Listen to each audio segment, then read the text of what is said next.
ओम शांति। आज 26 नवंबर 2024 के ईश्वरी मधुर महावाक्य सुनते हैं। मीठे बच्चे, तुम हो त्रिमूर्ति बाप के बच्चे। तुम्हें अपने 3 कर्तव्य याद रहें: स्थापना, विनाश और पालना। आज की मुरली से प्रश्न है, देह अभिमान की कड़ी बीमारी लगने से कौन कौन से नुकसान हो सकते हैं? उत्तर है, देह अभिमान वालों के अंदर जेलेसी होती है। जेलेसी के कारण आपस में लून पानी होते रहते, प्यार से सेवा नहीं कर सकते हैं, अंदर ही अंदर जलते रहते हैं, बेपरवाह रहते हैं। माया उन्हें बहुत धोखा देती है, पुरुषार्थ करते करते फां हो जाते हैं, जिस कारण पढ़ाई भी छूट जाती है। देह अभिमान के कारण दिल साफ ना होने के कारण बाप की दिल पर नहीं चढ़ते, मूड ऑफ कर लेते, उनका चेहरा ही बदल जाता है। ओम शांति। सिर्फ बाप को ही याद करते हो या और भी कुछ याद आता है? बच्चों को स्थापना, विनाश और पालना तीनों की याद होनी चाहिए, क्योंकि साथ साथ इकट्ठा चलता है ना।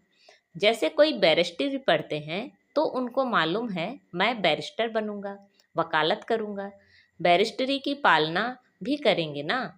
जो भी पढ़ेगा उनकी एम तो आगे रहेगी।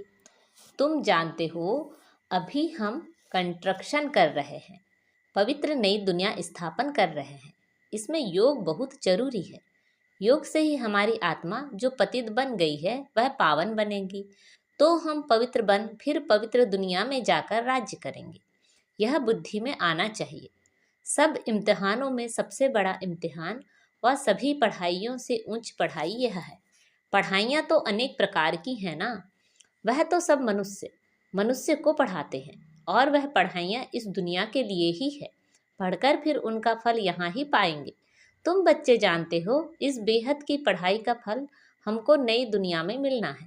वह नई दुनिया कोई दूर नहीं, अभी संगम युग है। नई दुनिया में ही हमको राज्य करना है। यहाँ बैठे हो तो भी बुद्धि में यह याद करना है, बाप की याद से ही आत्मा पवित्र बनेगी। फिर यह भी याद रखना है कि हम पवित्र बनेंगे, फिर इस इम्प्योर दुनिया का विनाश भी जरूर होगा। सभी तो पवित्र नहीं बनेंगे। तुम बहुत थोड़े हो जिनमें ताकत है।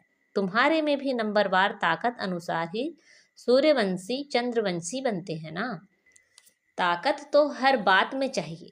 यह है ईश्वरीय माइट। इनको योग बल की माइट कहा जाता है। बाकी सब है जिस्मानी माइट, यह है रूहानी माइट। बाप कल्प कल्प कहते हैं, हे बच्चों, माँ में कम याद करो, सर्वशक्तिमान बाप को याद करो। वह तो एक ही बाप है। उनको याद करने से आत्मा पवित्र बनेगी। यह बहुत अच्छी बातें हैं धारण करने की। जिनको यह निश्चय ही नहीं है कि हमने 84 जन्म लिए हैं, उनकी बुद्धि में यह बातें बैठेगी नहीं। जो सतो प्रधान दुनिया में आए थे वही अब तमो प्रधान में आए हैं। वही आकर जल्दी निश्चय बुद्धि बनेंगे। अगर कुछ भी नहीं समझते हैं तो पूछना चाहिए। पूरी रीति समझें तो बाप को भी याद करें, समझेंगे नहीं तो याद भी नहीं कर सकेंगे। यह तो सीधी बात है। हम आत्माएं जो सतो प्रधान थी वही फिर तमो प्रधान बनी है। जिनको यह संशय होगा कि कैसे समझें, हम 84 जन्म लेते हैं वह बाप से कल्प पहले भी वर्षा लिया है, वह तो पढ़ाई में पूरा ध्यान ही नहीं देंगे। समझा जाता है इनकी तकदीर में नहीं है। कल्प पहले भी नहीं समझा था, इसलिए याद कर नहीं सकेंगे। यह है ही भविष्य के लिए पढ़ाई। नहीं पढ़ते हैं तो समझा जाता है कल्प नहीं पढ़ते थे, अथवा थोड़ी मार्क्स से पास हुए थे। स्कूल में बहुत फेल भी होते हैं, पास भी नंबरवार ही होते हैं। यह भी पढ़ाई है, इसमें नंबरवार पास होंगे। जो होशियार हैं वह तो पढ़कर फिर पढ़ाते रहेंगे। बाप कहते हैं, मैं तुम बच्चों का सर्वेंट हूँ। बच्चे भी कहते हैं कि हम भी सर्वेंट हैं। हर एक भाई बहन का कल्याण करना है। बाप हमारा कल्याण करता है, हमको फिर औरों का कल्याण करना है। सबको यह भी समझाना है। बाप को याद करो तो पाप कट जाए। जितना जितना जो बहुतों को पैगाम पहुंचाते हैं उन्हें बड़ा पैगंबर कहेंगे। उनको ही महारथी अथवा घोड़े सवार कहा जाता है। प्यादे फिर प्रजा में चले जाते हैं। इसमें भी बच्चे समझते हैं कौन कौन साहूकार बन सकेंगे। यह ज्ञान बुद्धि में रहना चाहिए। तुम बच्चे जो सर्विस के लिए निमित्त बने हुए हो, सर्विस के लिए ही जीवन दी हुई है, तो पद भी ऐसे पाएंगे। उनको किसी की परवाह नहीं रहती। मनुष्य अपने हाथ पांव वाला है ना, बांधा तो नहीं जा सकता। अपने को स्वतंत्र रख सकते हैं। ऐसे क्यों बंधन में फंसूं? क्यों ना बाप से अमृत लेकर अमृत का ही दान करूं। मैं कोई रीढ़ बकरी थोड़े ही हूँ जो कोई हमको बांधे। शुरू में तुम बच्चों ने कैसे अपने को छुड़ाया, रड़ियां मारी, हाय हाय कर बैठ गए। तुम कहेंगे हमको क्या परवाह, हमको तो स्वर्ग की स्थापना करनी है या यह काम बैठ करने हैं। वह मस्ती चढ़ जाती है जिसको मौलाई मस्ती कहा जाता है। हम मौला के मस्ताने हैं। तुम जानते हो मौला से हमको क्या प्राप्त हो रहा है। मौला हमको पढ़ा रहे हैं ना। नाम तो उनके बहुत हैं, परंतु कोई कोई नाम बहुत मीठे हैं। अभी हम मौलाई मस्त बने हैं। बाप डायरेक्शन तो बहुत सिंपल देते हैं, बुद्धि भी समझती है। बरोबर हम बाप को याद करते करते सतो प्रधान बन जाएंगे और विश्व के मालिक भी बनेंगे। यह तात लगी हुई है। बाप को हरदम याद करना चाहिए। सामने बैठे हो ना, यहाँ से बाहर निकले और भूल जाएंगे। यहाँ जितना नशा चढ़ता है उतना बाहर में नहीं रहता, भूल जाते हैं। तुमको भूलना नहीं चाहिए, परंतु तकदीर में नहीं है तो यहाँ बैठे भी भूल जाते हैं। बच्चों के लिए म्यूजियम में और गांव-गांव में सर्विस करने के लिए प्रबंध हो रहे हैं। जितना भी समय मिला है, बाप तो कहते हैं जल्दी जल्दी करो, परंतु ड्रामा में जल्दी हो नहीं सकती। बाप तो कहते ऐसी मशीनरी हो जो हाथ डाले और चीज तैयार हो जाए। यह भी बाप समझाते रहते हैं। अच्छे अच्छे बच्चों को माया नाक और कान से अच्छी रीति पकड़ती है। जो अपने को महावीर समझते हैं उन्हों को ही माया के बहुत तूफान आते हैं। फिर वह किसी की भी परवाह नहीं करते, छिपा लेते हैं। आंतरिक दिल सच्ची नहीं है। सच्ची दिल वाले ही स्कॉलरशिप पाते हैं। शैतानी दिल चल ना सके। शैतानी दिल से अपना ही बेड़ा गर्क करते हैं। सबका शिव बाबा से काम है, यह तो तुम साक्षात्कार करते हो। ब्रह्मा को भी बनाने वाला शिव बाबा है। शिव बाबा को याद करें तब ऐसा बने। बाबा समझते हैं माया बड़ी जबरदस्त है। जैसे चूहा काटता है तो मालूम भी नहीं पड़ता है। माया भी ऐसी मस्त चूही है। महारथियों को ही खबरदार रहना है। वह खुद समझते नहीं हैं कि हमको माया ने गिरा दिया है, लून पानी बना दिया है। समझना चाहिए लून पानी होने से हम बाप की सर्विस कर नहीं सकेंगे, अंदर ही जलते रहेंगे। देह अभिमान है तब जलते हैं, वह अवस्था तो है नहीं। याद का जौहर भरता नहीं है, इसलिए बहुत खबरदार रहना चाहिए। माया बड़ी तीखी है, जबकि तुम युद्ध के मैदान पर हो तो माया भी छोड़ती नहीं। आधा पौना तो खत्म कर देती है। किसी को पता भी नहीं पड़ता है। कैसे अच्छे अच्छे नए नए भी पढ़ाई बंद कर घर में बैठ जाते हैं। अच्छे अच्छे नामी ग्रामी पर भी माया का वार होता है। समझते हुए भी बेपरवाह हो जाते हैं। थोड़ी बात में झट लून पानी हो पड़ते हैं। बाप समझाते हैं देह अभिमान के कारण ही लून पानी होते हैं, स्वयं को धोखा देते हैं। बाप कहेंगे यह भी ड्रामा। जो कुछ देखते हैं कल्प पहले मिसल ड्रामा चलता रहता है। नीचे ऊपर अवस्था होती रहती है। कभी ग्रहचारी बैठती है, कभी बहुत अच्छी सर्विस कर खुशखबरी लिखते हैं। नीचे ऊपर होता रहता है, कभी हार कभी जीत। पांडवों की माया से कभी हार कभी जीत होती है।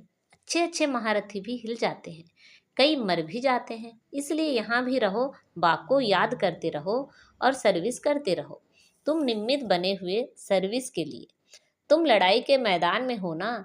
जो बाहर वाले घर गृहस्थ व्यवहार में रहते हैं, यहाँ वालों से भी बहुत तीखे जा सकते हैं। माया के साथ पूरी युद्ध चलती रहती है। सेकंड बाई सेकंड तुम्हारा कल्प पहले मिसल पार चलता रहता है।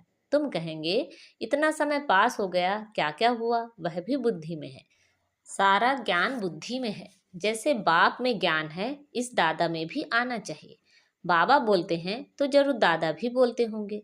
तुम भी जानते हो कौन कौन अच्छे दिल साफ है। दिल साफ वाले ही दिल पर चढ़ते हैं।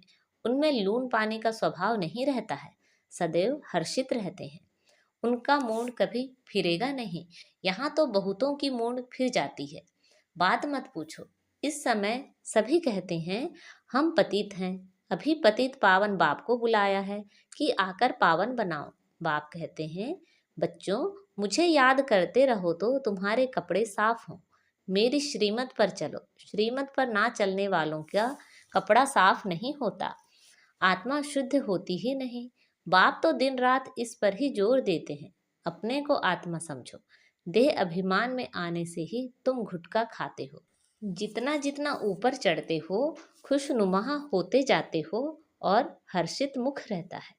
बाबा जानते हैं अच्छे अच्छे फर्स्ट क्लास बच्चे हैं, परंतु अंदरूनी हालत देखो तो गल रहे हैं। देह अभिमान की आग जैसे गला रही है। समझते नहीं है यह बीमारी फिर कहाँ से आई। बाप कहते हैं देह अभिमान से यह बीमारी आती है। देही अभिमानी को कभी बीमारी नहीं लगेगी, बहुत अंदर में जलते रहते हैं। बाप तो कहते हैं बच्चे देही अभिमानी भव।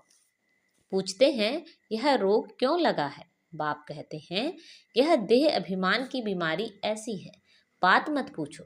कोई कोई यह बीमारी लगती है तो एकदम चीचड़ होकर लगती है, चिपक जाती है, छोड़ती ही नहीं है। श्रीमत पर ना चल, अपने देह अभिमान में चलते हैं तो चोट बड़े जोर से लगती है। बाबा के पास तो सब समाचार आते हैं। माया कैसे एकदम नाक से पकड़ गिरा देती है, बुद्धि बिल्कुल मार डालती है, संशय बुद्धि बन पड़ते हैं। भगवान को बुलाते हैं कि आकर हमको पत्थर बुद्धि से पारस बुद्धि बनाओ, और फिर उनके भी विरुद्ध हो जाते तो क्या गति होगी। एकदम गिरकर पत्थर बुद्धि बन जाते हैं। बच्चों को यहाँ बैठे यह खुशी रहनी चाहिए। Student life is the best, यह है। पाप कहते हैं इनसे और कोई पढ़ाई ऊंच है क्या।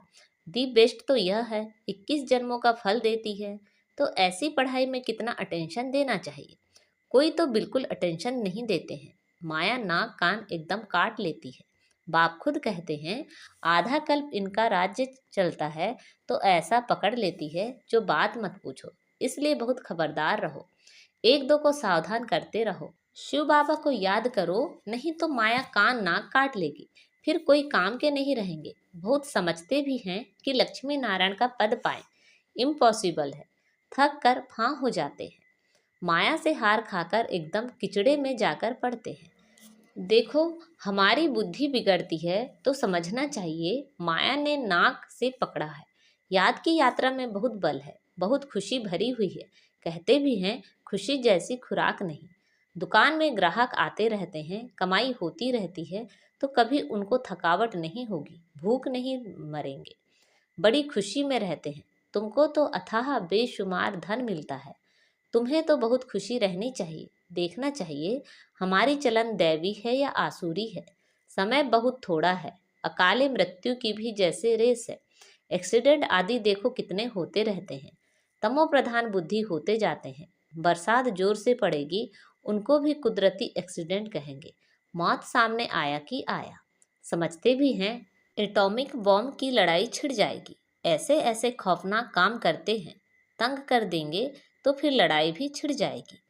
अच्छा, मीठे मीठे सिखिलते बच्चों प्रति माता पिता बाप दादा का याद प्यार और गुड मॉर्निंग। रूहानी बाप की रूहानी बच्चों को नमस्ते। हम सब रूहानी बच्चों की रूहानी माता पिता बाप दादा को याद प्यार, गुड मॉर्निंग और नमस्ते। आज की मुरली से धारणा के लिए मुख्य सार हैं, मौलाई मस्ती में रहकर स्वयं को स्वतंत्र बनाना है, किसी भी बंधन में नहीं बंधना है।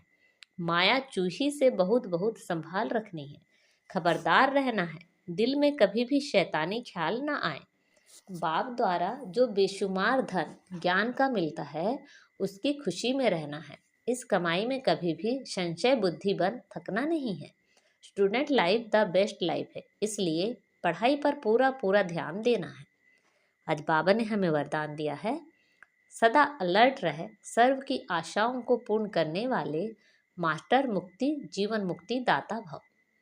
सदा अलर्ट रहे, सर्व की आशाओं को पूर्ण करने वाले मास्टर मुक्ति जीवन मुक्ति दाता भव।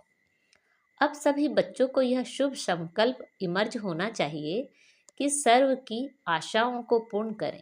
सबकी इच्छा है कि जन्म मरण से मुक्त हो जाएं, तो उनका अनुभव कराओ। इसके लिए अपने शक्तिशाली सतो प्रधान वाइब्रेशन से प्रकृति और मनुष्य आत्माओं की वृत्तियों को चेंज करो। मास्टर दाता बन हर आत्मा की आशाओं को पूर्ण करो। मुक्ति जीवन मुक्ति का दान दो। यह जिम्मेवारी की स्मृति आपको सदा अलर्ट बना देगी। आज का स्लोगन है, मुरलीधर की मुरली पर देह की भी सुध बुध भूलने वाले ही सच्चे गोप गोपियां हैं। मुरलीधर की मुरली पर देह की भी सुध बुध भूलने वाले ही सच्चे गोप गोपियां हैं। अच्छा, ओम शांति।